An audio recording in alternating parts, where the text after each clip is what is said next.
Boa tarde, bem-vindos ao Teatro do Bairro Alto. Esta conferência tem streaming em direto, daqui também este momento de espera.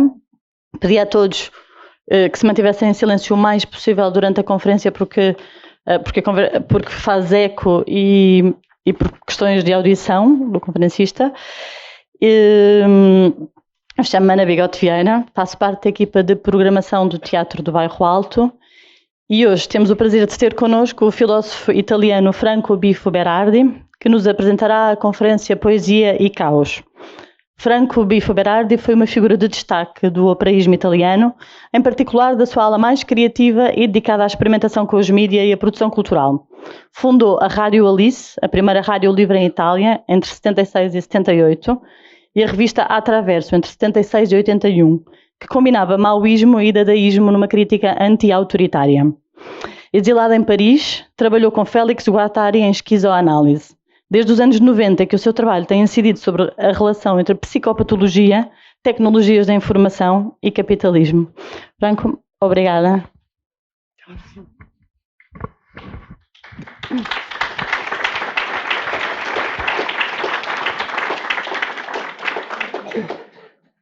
Lo siento mucho que no puedo falar portugués, but I will try to be understandable. My English is cheap and everybody can understand more or less.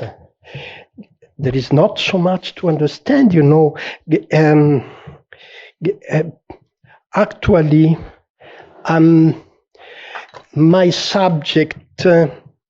my main subject is myself, and not because I'm a narcissistic person, which is obvious, but because I have come to realize that my way of communication is based essentially on a sort of metaphorizing my physical and psychological states. So don't take me so serious.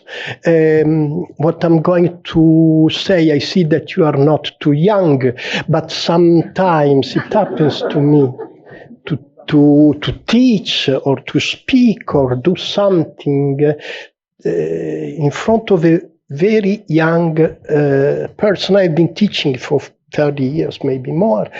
So talking to young people is sort of my job. And at a certain point, I got aware of the fact that there was something ambiguous, almost dangerous, maybe criminal, in what I was saying about the inevitability of an apocalyptic conclusion of our time. Then I discovered that young people are much more apocalyptic and catastrophic than me. Look at the last demonstration of Extinction Rebellion, a beautiful mise-en-scène of a sort of bloody apocalypse. I saw the pictures of New York City in front of Wall Street, all around that horrible bull, from any point of view, a disgusting view. You see corpses, bloody corpses of people on the ground and so on. So I start being more at ease, and I tell you what I have to say. Also because I never forget a sentence written, or maybe not written but said, by John Maynard Keynes. He told this sentence to someone who reported about him. Well, Keynes said at a certain point that the unavoidable never happens, because always the unpredictable happens. So don't take me too seriously. Let's try to understand together what is the point in which we are. Where are we? Not so much where are we heading, but most of all, where are we? What is the inscribed tendency of our time? What is unavoidable? For not forgetting the words of John Maynard Keynes. And so thanks to the friends of the Barrio Alto Theater, thanks to Anna particularly, and thanks to you for being here. And my subject in the last 5 years,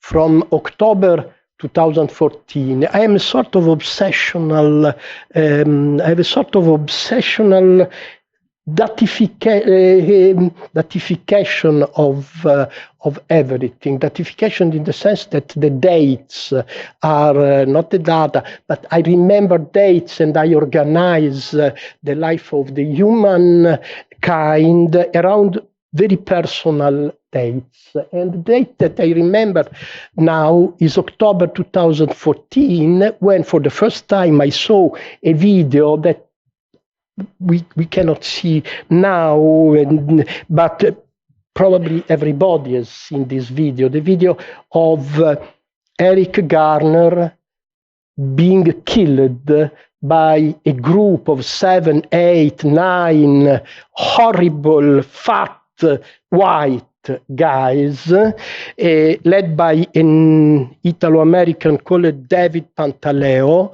I tend to remember the names of the murderers. Eric Garner was a 50 years old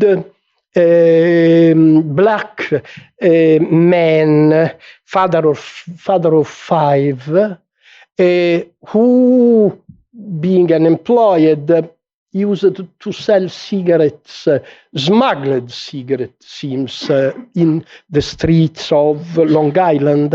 And one day, a group of police come there and want to arrest him. And he starts to say, no, he is not aggressive. You can see the video. He's doing kind of like this. Well, Eric Garner was an asthmatic person. This is why I can't forget about him, because what happens to asthmatic people, and we, the asthmatics, are an army that is growing and growing and growing every way. I don't know exactly why, but I have some ideas about that. So he was an asthmatic person, and he was trying to avoid arrest, but one of the police takes him for the neck, the other kicks him. Well, he is pushed on the sidewalk, someone sits on his head, someone hits him with a stick. Well, in the last moments of his life, Eric Garner repeats, I can't breathe, I can't breathe, I can't breathe, I can't breathe, I can't breathe, I can't breathe, I can't breathe, I can't breathe. 8 times he says, I can't breathe, you know? Then he dies. Well, the days after the publication of the video,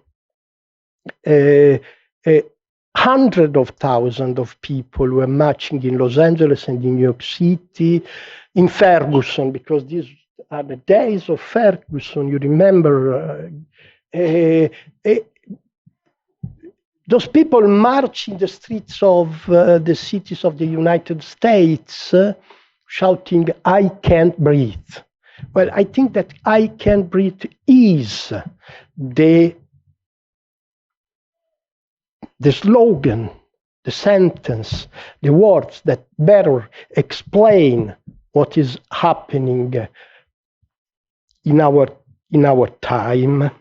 And so I start from this breathlessness that is the essential feature of our time, and starting from these words, I try to imagine something about the relation between chaos and poetry.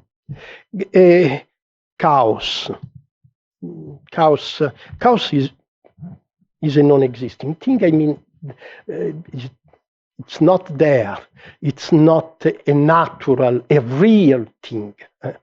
Chaos only exists in our brain. It's a spatial relation between information and time. This is my definition of chaos. Chaos is all about time of elaboration. The world that we perceive, that we project, that we live in, is an effect of a spatial relation between the rhythm of reality, of events, and the rhythm of our brain elaboration, of our mind elaboration. We tend to find a sort of balance in the relation between stimula, signs, impulses coming from the information, from the surroundings. We call it information. Information is the physical stimulation, the semiotic and physical stimulation coming from the environment to our mind. And so I don't think that there is a natural relation between the mind and the environment. Nothing is natural in the world of culture, but humankind has in history, in the history of evolution, humankind has produced a sort of balance.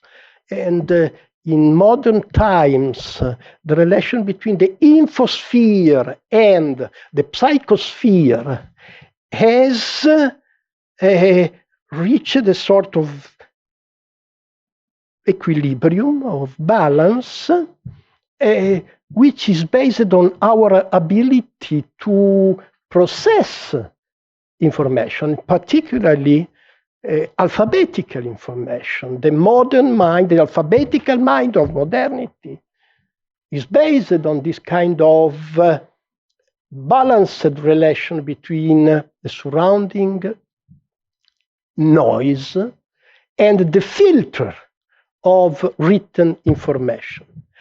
And the very idea of critique, of critical mind, refers to a spatial relation between mind and semiotic environment. I mean, when Immanuel Kant speaks of critique as, let's say, the faculty of distinguish between the true and the false, between the good and the evil, he's not speaking of a natural faculty of the human mind. He does not elaborate on this point, but the ability to critique is linked to this, to a sort of a balanced relation between the infosphere and the psychosphere.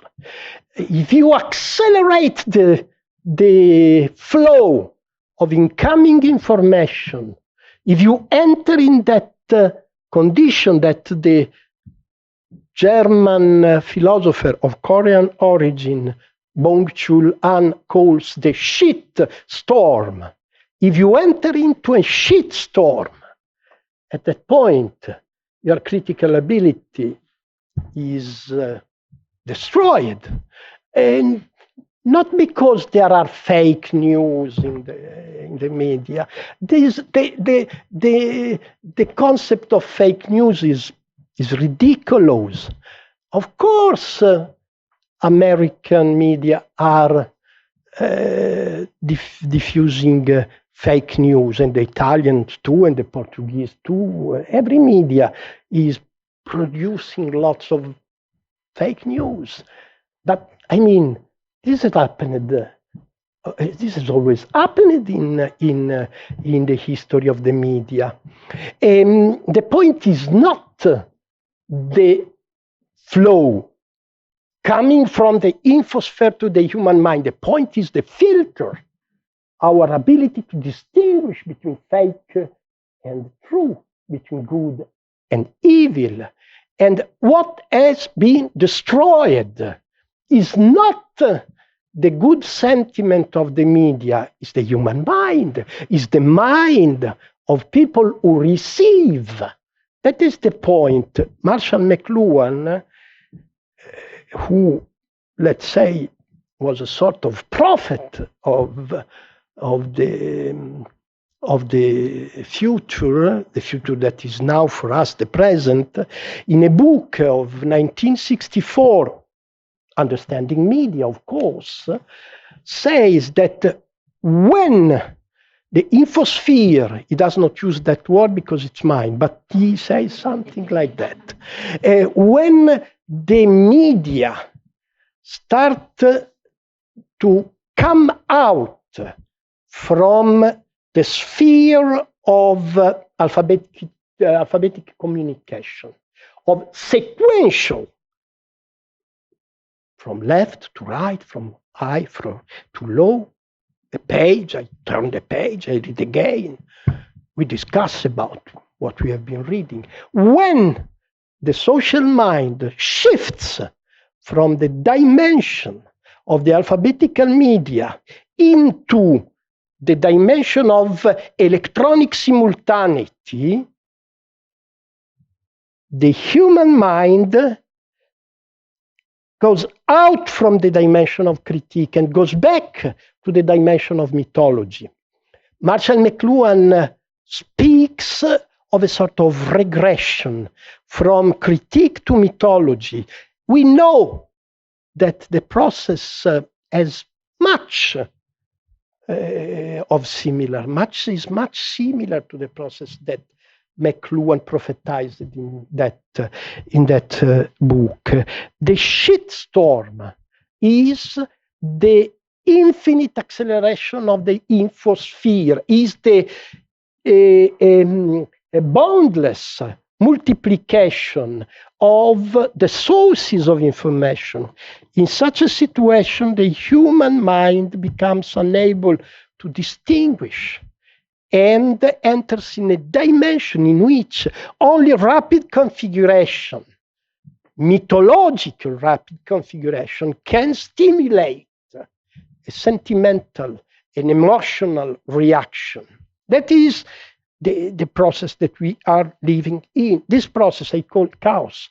Chaos being a condition in which the acceleration of the surrounding infosphere and of the world of our daily life, the acceleration breaks the wall of signification.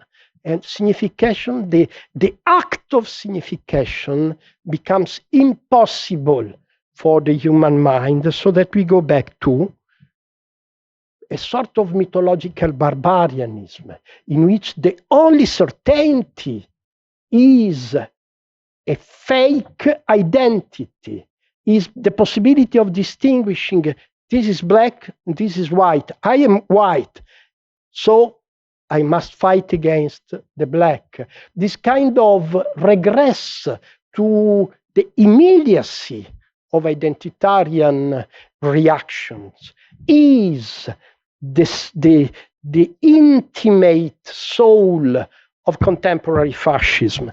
Is it fascism? Well, yes and not. it is fascism for many, many reasons that in Italy we see very well. The discourse of Matteo Salvini and this Pulse is clearly a sort of re-edition of Mussolini. They lack of fantasy in a sense, and they repeat that kind of style. So many commonplaces of the contemporary political discourse of the right wing in Europe and in the world is reminiscent of fascism. I mean, the party that governs a country of 1,300,000,000 people, India, the party that governs India is a party that directly descends from the RSS funded with German money during the Second World War, and Nazis is the Premier Minister of the biggest democracy in the world. But the Nazis is the President of the United States, the Nazis is the Premier Minister of Turkey, and so on and so on. The difference is that Hitler was 1 or 2 or 3. Now Hitler is multiplied for 20 and as a nuclear bomb in his box. That is why much reminds the fascist barbarianism of the past century, but at the end it's not true. At the end it's not the same. I mean, fascism 100 years ago was an enterprise of young people with a future, fantasizing, dreaming of a future of expansion, of colonization of the world, of invasion of Libya, of Ethiopia, or of Angola, of Mozambique, and so on.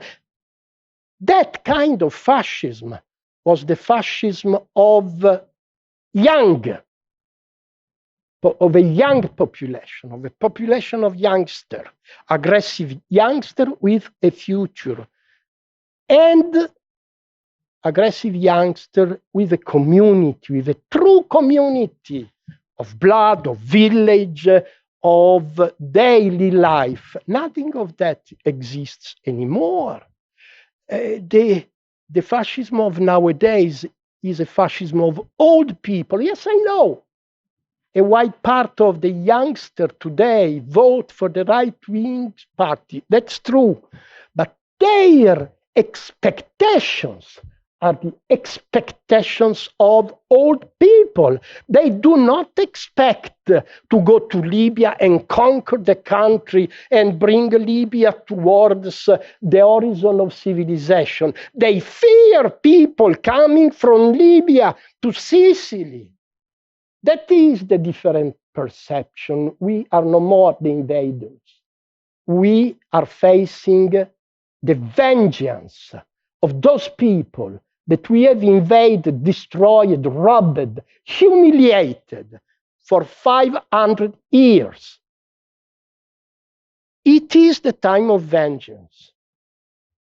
It is the time of vengeance of white workers in Europe and in the United States, white workers humiliated by the neoliberal left, humiliated by the economic, social aggressiveness of the neoliberal capitalism.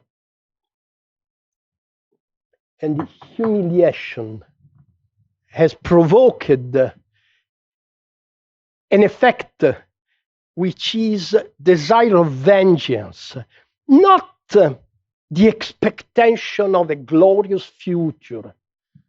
You know, I don't think that there are climate change deniers. It seems some journalists in the United States have investigated about that. And those who vote for Donald Trump, many of them, the majority of them actually, know and believe that climate change is happening. they are not denying it. They say, it's done, it's unavoidable. The only thing I can do is to save my family, myself, buy a big car, fill my frigidaire with meat, and try to survive and buy many automatic weapons, so when the poor people will come, I can define myself. You see, cynicism, not the expectation of the glorious future of conquer. No, cynicism is the main spirit, is the crucial sentiment of the humiliated of the world. Humiliation is not a good sentiment. You do not reply to humiliation if you don't know the sentiment of solidarity. And solidarity is dead, because 40 years of neoliberal dictatorship has destroyed the sentiment of solidarity. Precarity, the precarization of labor has destroyed the sentiment of solidarity. So the reaction to humiliation is a cynical reaction. I want to be safe with my family, with my race, but I don't know exactly what my race is. I fantasize about that. It's the white against white. What is white? And so what has poetry to do with that? And so poetry does nothing. Don't delude yourself with the idea that poetry is doing things. It does nothing. But poetry is acting at a different level, not the level of organization of something. No, poetry is helping you to change the rhythm of your perception, and also sometimes to change the concept, the metaphors that help you to imagine the future, yes, in a different way. So I refer to poetry like, first of all, as a good syntonizer, as a good, how do you say, a sort of instrument that gives you the possibility of entering in a syntonic relation with the surrounding rhythm of the world, a sort of antenna that gives you, McLuhan says, poets and artists are only antennas. Antennas that give us, to the humankind, the possibility of perceiving something which is happening in the infosphere and in the collective soul. These are artists, these are poets, antennae, but not only antennae. They also, in my opinion, are sort of artisans of sensibility, artisans who have the ability to change our tuning in reality. So poets sometimes have the ability to give you the possibility of imagining, of metaphorizing, and at the end of conceptualizing reality in a different way. Which is not always good. Sometimes your way to your symptom, your understanding is frightening. But generally, I refer to some poets. I don't want to elaborate too much about that, but give me the possibility of reading some things from.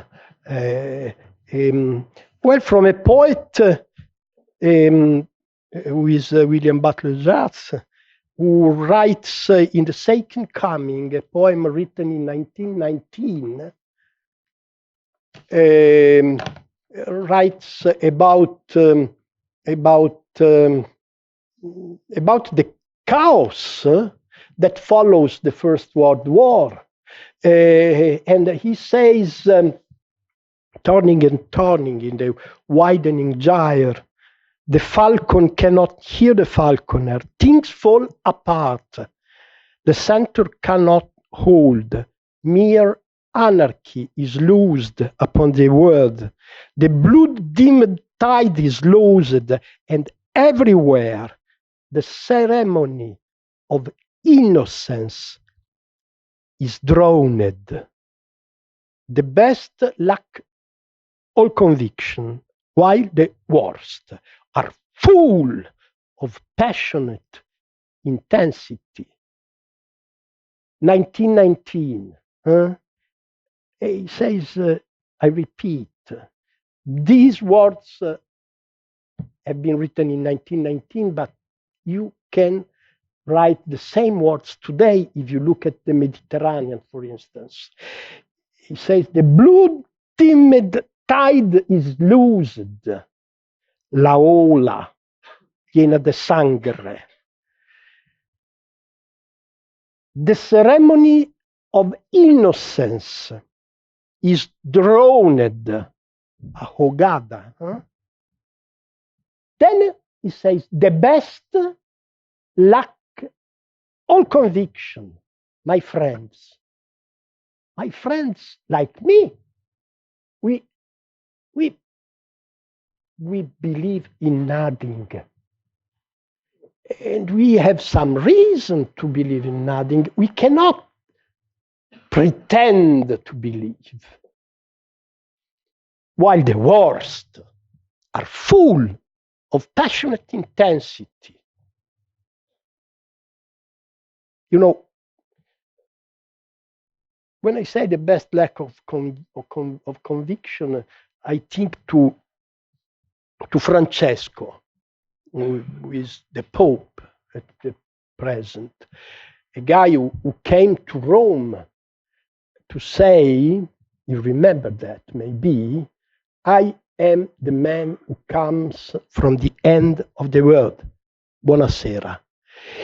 Francesco, in my opinion, is essentially a philosopher. He knows many more things that a pope should admit.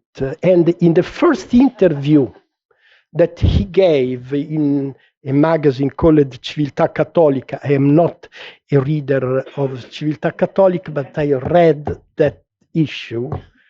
In that interview, he says things that, believe me, are a little bit beyond the limit.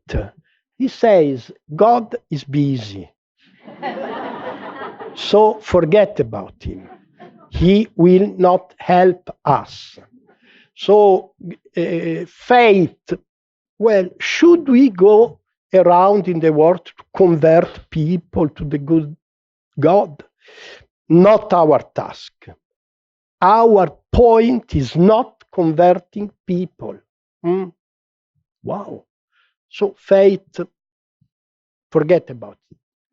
And hope, you know, please. If you have no faith, how can you hope something? So forget about hope. What is left? And he says, something is left. Charity. They call it like this. I mean, Christians. I am not a Christian. And I call it solidarity, but it's the same, you know, or sometimes when I am in a psychologistical mood, I call it empathy. Anyway, it's the perception of the suffering of the others. That is the only thing that is left. And this is the mission that Francesco has proposed to his church. I think the same.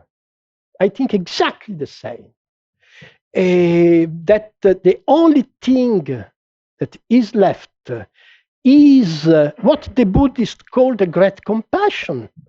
I did not come here to preach a sort of ecumenic theology, but I find much more in the word compassion than in all the political words in this moment. And if I want to translate it in my own Marxist parlance, I say solidarity.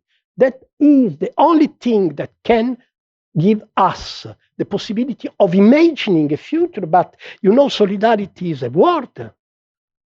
It's difficult to transform this word into a process. It's difficult because it's no more a problem of political faith. It's much more a problem of therapy.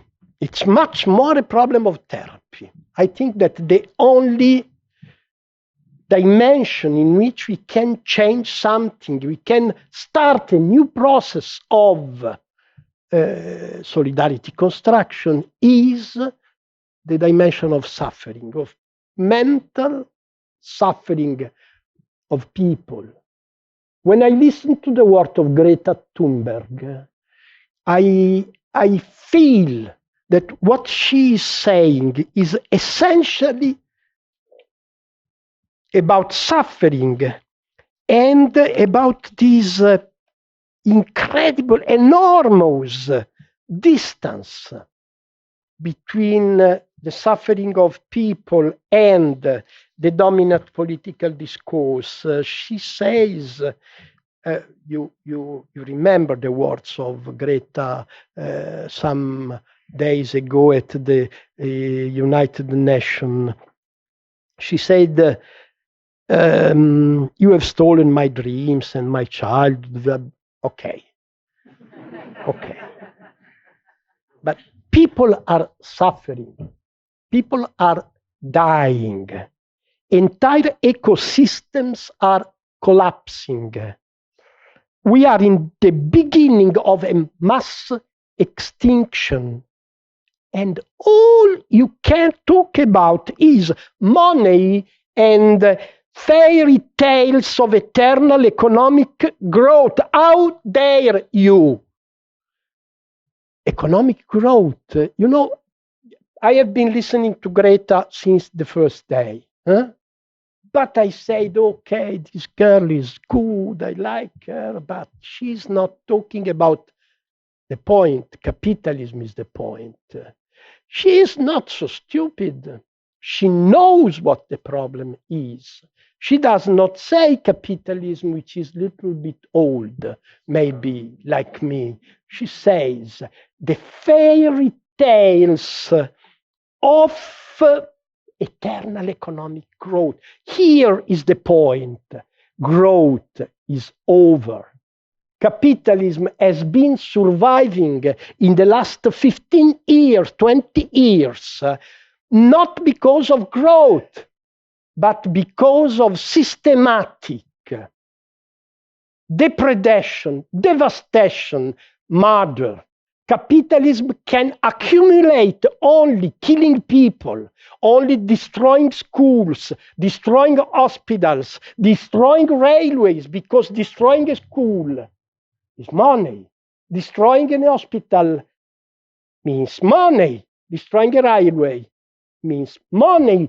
The transformation of the social product of yesterday and now, the destruction of the useful things produced by human work, and the transformation of these into value. Christian Marazzi says that we should forget about the Marxian word plus value. We should innovate on that point and say that the crucial form of exploitation is minus value. Because you remember the good old days of the industrial bourgeoisie. You have 10 euros, you invest your money, You produce tables, cars, things, useful things. Maybe bad things, but things that have a use value. Thanks to the use value of things, you can sell and cash 12 euros. So you have increased the value of your capital thanks to the production of something useful. Now, the cycle of financial capitalism is totally different. Financial capitalism is not producing something useful, is destroying something useful. Because the building of a school destroyed becomes an asset that can be transformed into minus value. This is why the world is on the brink of a final collapse.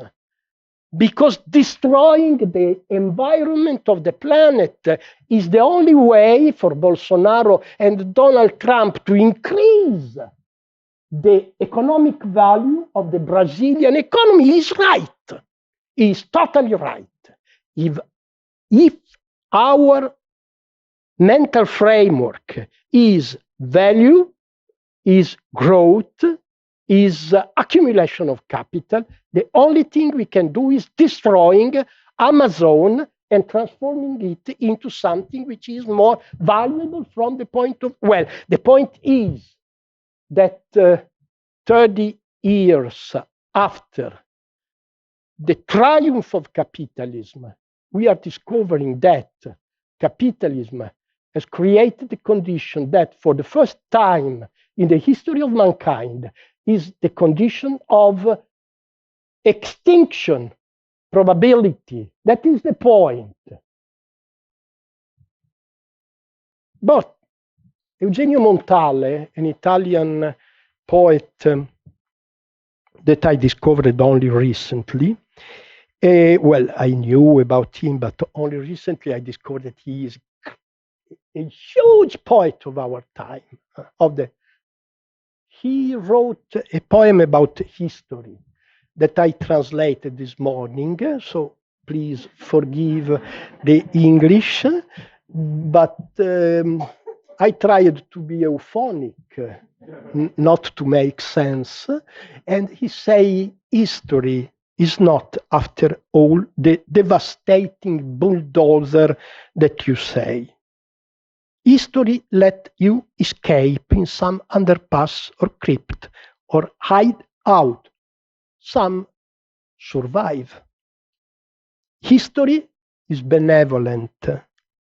It destroys as much as it can. It might go farther, and it would be better. But history pays no attention to the news and does not fully get revenge. History scrabbles the bottom like a crow net that is ripped off in some points so that some fish can escape. Sometimes you can meet the ectoplasm of someone who managed to escape and does not seem so happy. He does not know he's safe. Nobody told him about it. And the others in the fisherman bag think of being free more than him. History is not so bad, says Eugenio Montale. And William Butler Yeats, in 1919, in the poem titled The Second Coming, after telling us that the ceremony of innocence is drowned, the best luck or conviction, while the words are full of passionate intensity, says that surely some revelation is at hand. Surely the second coming is at hand, the second coming. Hardly are those words out when a vast image out of Spiritus Mundi troubles my sight. Well, just says It is the apocalypse, of course. So, what should I expect when apocalypse come? I expect, says William Butler Yeats, the second coming of Christ. As far as I know, Christ did not come after 1919. Hitler did. That is the point. That our future is already here, and it is full of Hitler. This is why we need the poetry. First, because poetry is helping us to elaborate that. Beware. The relation with death is the denial of modern history. We are unable to think in terms of death. The only way we can think of death is pushing it out, is rejecting it. We are unable to think about death as a possibility. We, except David Bowie. Black Star. Huh? David Bowie was dying of cancer, or I don't know about. He was dying. And he made this beautiful Black Star. You saw it, maybe if you didn't see it, please check it. It's not the best of David Bowie that I know. Musically speaking, it's not the best. But the wonderful thing is that he is ironic about his death. You remember Lazarus with all the bands and these kind of things in his face, and then he takes out all that things, and he walks back towards a sort of armoire of box, and he enters in it and it disappears. Then you have coming back of Life on Mars, or of Major Tom. Major Tom disappeared. You remember Major Tom? And the stars are very different tonight. And in Black Star, at a certain point, you find Major Tom somewhere with a sort of cask and a beautiful girl going to meet him and discovering something. I mean, irony in front of that. This is a good Sheld, a good not Sheld, a good bridge, huh? A good bridge in the process of becoming nothing. But remembering what says John Maynard Keynes, the unavoidable never comes because the unpredictable always happen, I would say that the second coming that William Butler Yeats is speaking about is not the second coming of Christ, it's the second coming of communism. That's the point. Communism is coming back. It has been rejected by history. I know that. Deservedly has been rejected by history. But communism is not Lenin, it's not Stalin. Communism, not the Gulag. Communism is not the mandatory imposition of that kind of horrible word. Communism is egalitarianism. Communism is frugality. Communism is pleasure in the place of work. So I think that communism has been rejected by history, but it's coming back because it's the only way to imagine the human evolution for tomorrow. Thank you very much.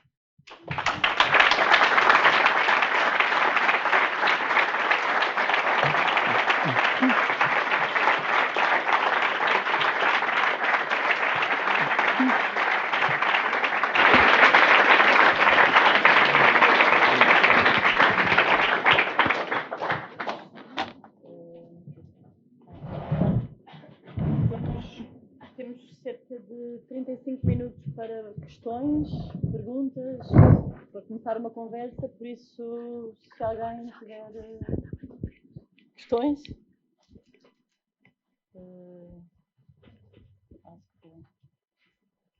Bom, se calhar enquanto vão pensando, enquanto as coisas acalmam, I can ask you. I was saying that now we're open for questions. I guess. Yeah, of course.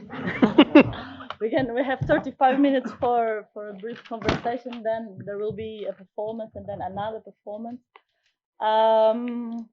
If no one has a question, maybe I can start. It's okay. Please. I was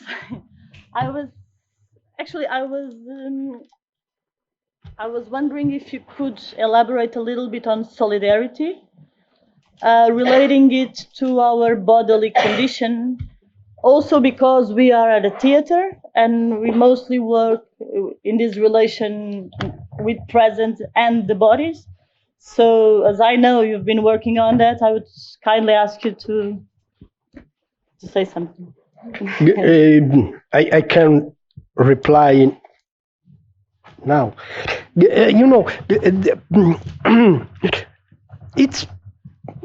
It's difficult to find the right word. I said empathy, I said compassion, why not? I said charity, and I said solidarity. Actually, the point is, it's difficult because religious thinking and the moral thought of modernity has been based both the Christian and the Kantian idea of ethics has been based on the law of God, the law of the state, the law of family, and that has transformed our perception of ethics in a bad way, because ethics has been based on the authority of the law. I think that this is why ethics is totally fallen apart, and up to the point that nowadays the starting point of a successful talk has to be breaking the laws of morality. I understand this kind of rage that brought Donald Trump at the White House, the hate for the hypocrisy of the law, the hypocrisy of the neoliberal left, the hypocrisy of... I think that a materialistic ethics has to be based on pleasure, has to be based on the pleasure of the relation to the other. This is the point. So ethics becomes something possible, something materialistically possible. The problem is that solidarity, or better said, the pleasure of being with the other, this is solidarity. The pleasure of touching the body of the other. That's the point. This emotion, it's not a principle, it's a perception. This perception has been broken by 30, 40 years of competition, of precarity. Precarity is an atomic bomb against solidarity. Precariousness means that the other is your enemy. Your colleague is your enemy, because your job can disappear tomorrow morning and your colleague is going to take it. So this is why it has become so difficult creating, feeling solidarity. So the correction that we need is not moral, is not legal, is not political, is poetical. In a sense, is in the sense of this ability that poetry has sometimes of giving you the possibility of feeling the pleasure of the body of the other. An aesthetic and erotic rethinking of the ethical thing. This is my point. Alguma questão? You understand? Yes. Eu vou Franco. In the framework of neo-communism, I would like you to elaborate which are the conditions for technological contemporary nomadism and how it will influence in the conditions of neo-communism, if I may use this concept. When you say technological nomadism, of course you are talking of something that Deleuze and Guattari call deterritorialization. And deterritorialization being the main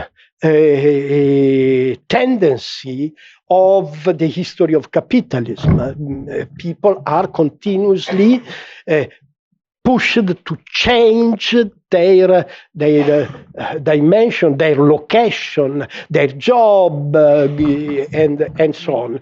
And Guattari and Deleuze say that deterritorialization is not bad in itself. It's reality. The problem is that if we face this process of techno-nomadism, of displacement, physical, geographical, emotional, social displacement, if we try to deal with it in terms of identity, economic identity, familiar identity, racial identity, cultural identity, national identity, deterritorialization becomes the hell, becomes permanent war, become what Deleuze and Guattari call the aggressive reterritorialization. I need a territory, and I am unable to deal with that deterritorialization unless I recognize a front, the enemy. Well, techno-nomadism is not a bad thing in itself. Techno-nomadism is a condition of continuous disruption of the links between human beings. I remember at the beginning of the story of the digital technology. I remember the 80s, the period when many of us, we were imagining that the network was going to make the utopia real. The internet was the dream of perfect equality and of perfect freedom. Then reality has shown a very different landscape because the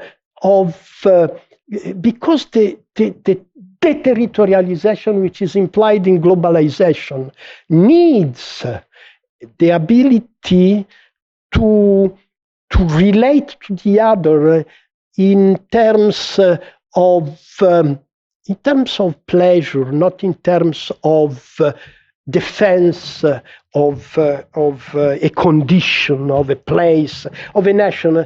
It is impossible. It is impossible to live in a peaceful and pleasurable way the techno-nomadism if we live in the capitalist world. Because capitalism is based for the good and for the bad, especially for the bad in our time, is based on an idea of competition. You cannot imagine capitalism without competition. You cannot imagine capitalism if you don't think that this is based on you die, I prosper. So, 15 years ago, 20 years ago, the movement was called the No Global Movement. a very bad definition for maybe a bad self-definition of the movement. The movement is never anti-global. The movement is always the research of a possibility of syntony in the territorialization. Is always a search of the ability to transform yourself when the surrounding world is transforming. But this cannot happen in the framework of capitalism. This is why if capitalism is alive, we are dead. Mais questões? Ali. Microfone.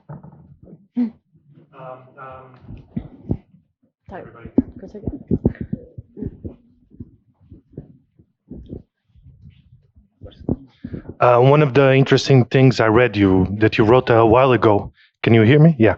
One of the most interesting things I read you writing was that the alt-right was a kind of right-wing operaismo. And I wonder if you can develop that a little bit. Thank you. No, actually, I admit that it was a nasty self-critique. I was aggressing myself. But, you know, I don't want to be sociological. If you want to be sociological, you're allowed to.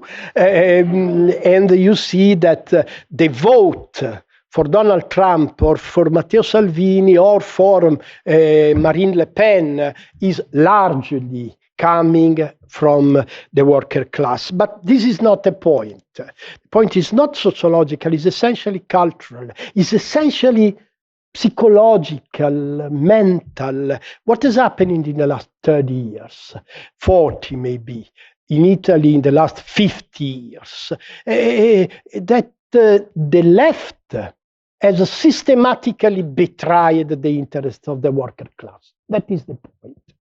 That the neoliberal aggression has been able to win because from Tony Blair to François Hollande to Bill Clinton to Matteo Renzi and so on, the left has been the harbinger and the force of imposition of the neoliberal dictatorship. That is the point. So, at a certain moment, something happens in the mind of those workers who have been betrayed and humiliated. As I told you, I have a sort of obsession for the dates, and I have a date for this turning point. The date is summer 2015, when Alexis Tsipras calls for a referendum in Greece. At the referendum, 62% of the Greek people vote no to the financial blackmail. The day after, Alexis Tsipras is obliged to go to Brussels to take out his jacket, to throw his jacket on the table, saying, "Do you want also these?" And he accepted the memorandum from the A to the Z to the Z. He is obliged. Why? Who has obliged Alexis Tsipras to betray the Greek democracy, to kill democracy in the very place where 2,500 years ago the word democracy has been invented? Who has obliged Tsipras to do so? The left betrayers of Europe. The left of Europe has shamefully betrayed the Greek democracy. The day after, people got up and said, yes, I will vote for Donald Trump. You know what? I will vote for the fascists. Why so? They are so horrible. Don't you see that this guy, Donald Trump, is a liar, is a pig, is a criminal, and so on and so on. And the workers of the world say, yes, I know very well. Trump is disgusting, and this is the reason why I vote for him, because he is the humiliator in chief. I have been humiliated in the last 30 years. Now, this horrible guy, this horrible fascist, has come to give me revenge on the nasty Hillary Clinton, the representative of the leftist betrayal. You know, of course, I am fantasizing, I'm saying things that provoke some reaction. I think that this is the only way to explain why the majority of the workers of the United States, of Europe, but also of India, also of Turkey, also of Russia, are voting for Hitler. This is why. Mais questões? Oh, aqui. Here one question. Then I'm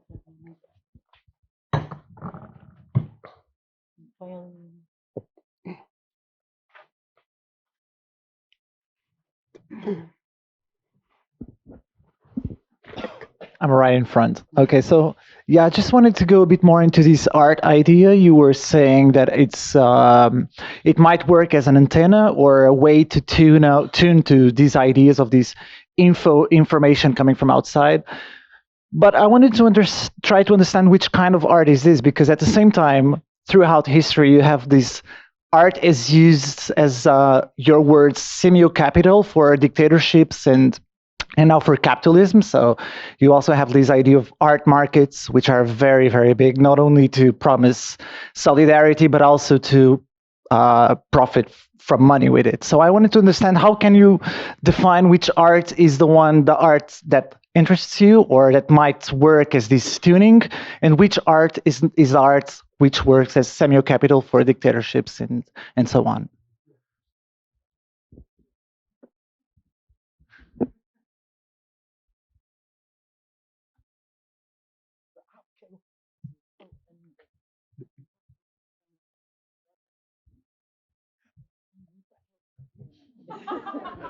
Sorry. You know, I am almost totally deaf, so okay. I guess something, but sometimes. Okay. First, this definition, which is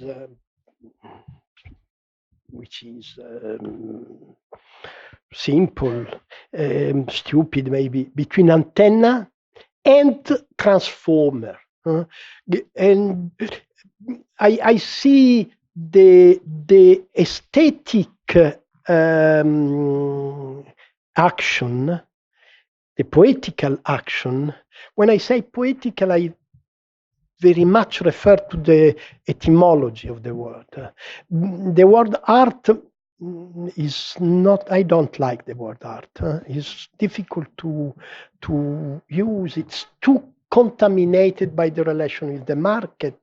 And but the word poetry has such a meaningful etymology. Poiein means to create. And so the poetical act is, first of all, an act, a symptomatic act. It's a symptom. You perceive the suffering or the pleasure. You perceive and you transform this perception into a symptomatic dimension, form, work, a symptomatic work. But it is not only that, it can be something more. And it can be a transformer of the relation between perception and projection, what you receive and what you project on the screen of the world. So Guattari speaks of poetry as a chaoid, a strange word that means an elaborator, a processor, a transformer of a cosmic situation. So let me go deep in this definition because it's useful. Guattari says that we are living in the age of the cosmic spasm. Huh? You know what is a spasm? Medical expression that means the acceleration of a physical something, a muscle, for instance, or the brain, a brain spasm. It's going too fast, and it's provoking the suffering of this acceleration. This is the spasm. And Guattari says we live in a cosmic spasm. The spasm, okay, is the spasm. What is cosmic? Cosmos in Guattari is the process that gives us the ability, the possibility of shifting from a dimension of chaos to a sort of new harmony. I don't like the word harmony. New order. I don't like the word order. Syntony. Syntony is the good word. Huh? Syntony means a rhythmic, a neo-rhythmic relation with the surrounding universe. Guattari speaks of retournelles. And the refrain, the retournelle in Guattari is a semiotic concatenation that gives you the possibility of entering in a relation with the stars, the sky, the ground, the other, the body. You see, the retournelle is this tool that makes possible the creation of a concatenation. The concatenation goes berserk at a certain point because of the spasm, but you are looking for a new syntony. The poet is doing that. What is the poet doing? The poet is trying to find an eurythmic relation between semiosis, the production of signs, and the surrounding world. That is the metaphor of cosmos and of cosmic spasm is the good introduction for understanding that. But concretely, what is the sense, the meaning of this therapeutic function of poetry? That is the good question. And my answer is think to the movement Occupy. New York, Wall Street, or Madrid, the Acampada, or the occupation of the parliament here, or Tahrir Square in Egypt, and so on and so on. What has been the movement of Occupy? A total failure from the political point of view. Think to Egypt, think to Syria, think to the United States, and so on. Portugal is an exception, seems, but a small exception, if I can say, with all the respect, a beautiful exception, but a little bit marginal. And now we are waiting for the Spanish election because we want to know if the exception is anyway. Anyway, Occupy was not a political movement. It was not a political movement. Well, why do you occupy the square? There is nothing in the street. It's no more like in 1968, the power is in the street. The power is not in the street. The power is nowhere. The power is not even in the banks.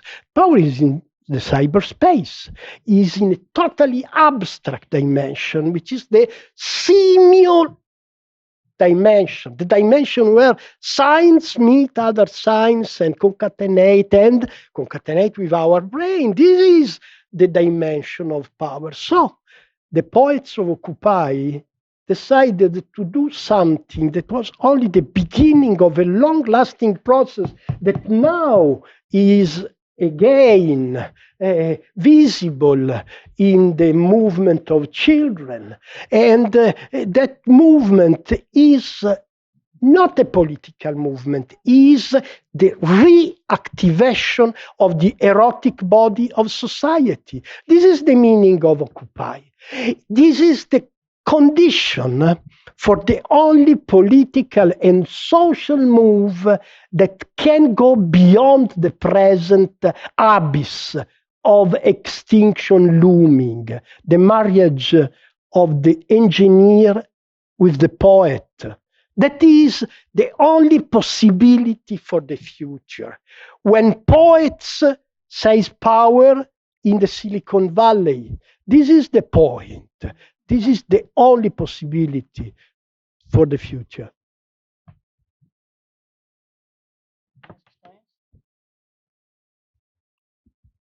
One, two, three. Done.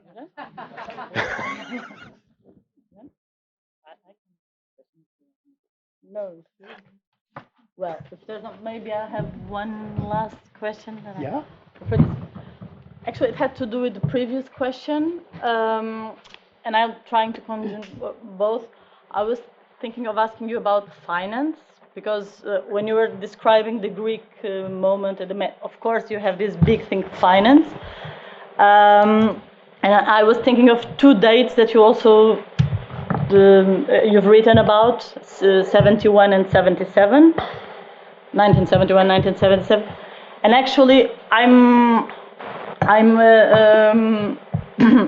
talking about your previous book, which is actually the previous book. What brought us here, Breathing, is the continuation of a previous book called The Uprising on Poetry and Finance. So I would like to bridge both last questions. With that question, I want to put finance on the table, and now the relation between finance and poetry. Thank you. Well, I did not refer to these two books because they are not published in Portugal, so you cannot find them. You will find those two books published together by a Brazilian publisher, but I guess that you don't have a common distribution with Brazil. That is bad. And Anna is referring to a book that I wrote in the year 2011 with the title The Uprising. The Uprising, the insurrection, if you want, was the movement of Occupy, and the movement of Occupy was essentially linked to the fight against financial dictatorship. But I tried to understand the title Finance and Poetry is a little bit whimsical, but means something. My idea is that postmodern finance is different from what was finance before 1971, just to name a date, when Richard Nixon decided that the American dollar has nothing to do with the system of exchange in the world, has nothing to do with the reality of the economy. The American dollar, the value of the American dollar is only based on the infinite aggressiveness and force of American imperialism, of American Nazism. So all of a sudden, the relation between economy and finance, between so-called reality and so-called language, finance is language, is about science. It is a semiological transcription of the reality of the economy.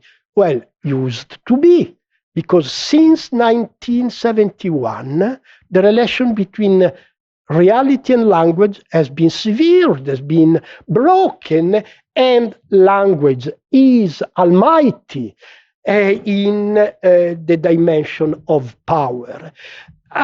Something, of course, I hate this separation, which is the demonstration of the capitalist aggressiveness. But at the same time, I had the impression that this emancipation of the semiotic tool that is finance from the reality of the economy, this kind of emancipation of sign, of the science, of the semiological thing from reality is parallel to the emancipation that modern art and modern poetry has conceived since the end of the 19th century. I mean, Cézanne, Mallarmé, and the entire process of liberation of words from the representative function. This is the beginning of what we call modern art. Modern art is based on the emancipation of science from reality. So now, 70 years after, capitalism understands, you see, the function of poets, not always so good, but poets are innocent. They have tried an experiment in emancipation. Then comes Nixon and Goldman Sachs and transformed this emancipation into the emancipation of the financial language from the reality of the economy. So that was my reflection in 2011, and also my reflection was concluding on the possibility of a reactivation of the body. We need our society needs a reactivation of the physical, erotic, aesthetic body of society. How comes this possibility? Well, 2011. Now I wrote a second small book, really small, titled Breathing.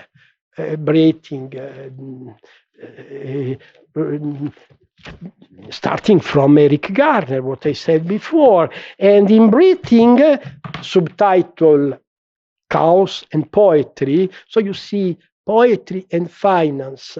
Chaos and poetry again. It's a chiasm, an inversion. Poetry is the beginning and the end. In between, you have finance and chaos. How can we come out from this chaos if not thanks to the chaos that Guattari calls poetry? Thank you very much. I'm